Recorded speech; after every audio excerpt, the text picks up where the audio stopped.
In today's video, I'm going to teach you how to add a schedule via CSV in Time Doctor. This process is quite straightforward, and I'll guide you through each step to ensure everything goes smoothly. Let's get started. First, open your preferred web browser and search for Time Doctor. Once the search results appear, click on the first link, or the one with the URL that includes timedoctor.com. This will take you to the official Time Doctor website. Once you're there, go ahead and log into your account. If you haven't done this recently, you might need to enter your credentials, so have those ready. Once you're logged in, navigate to the settings of your Time Doctor dashboard.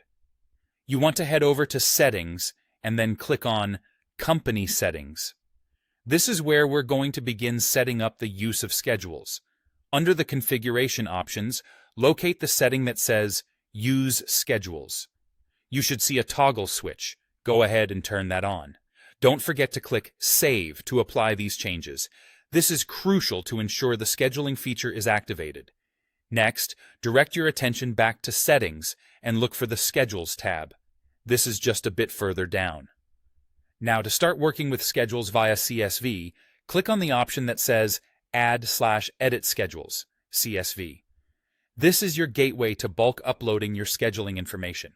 You'll now need a template to fill in your schedules. Click on the option to download the template. If you have an existing exported CSV file, you can use that one as well. Just make sure it aligns with the template's requirements. After downloading, open this file in a spreadsheet program like Excel or Google Sheets, whatever you're comfortable with.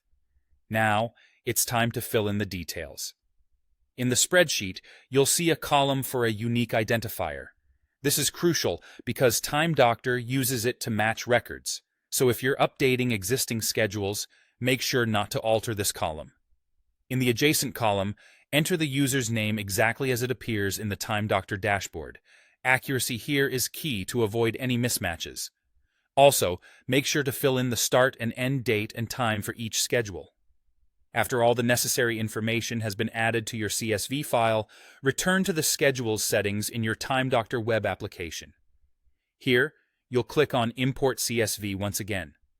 This time, you'll be prompted to upload the CSV file you've just filled in. Select your file and hit Upload. During the upload process, Time Doctor may ask you to confirm the time zone for the schedules if it isn't specified in your file for each user or shift. Make sure to select the correct time zone to ensure the schedules run accurately. And that's it. You've successfully added a schedule via CSV in Time Doctor. With a bit of practice, this will become a straightforward task in your scheduling routine. Thanks for watching, and happy scheduling.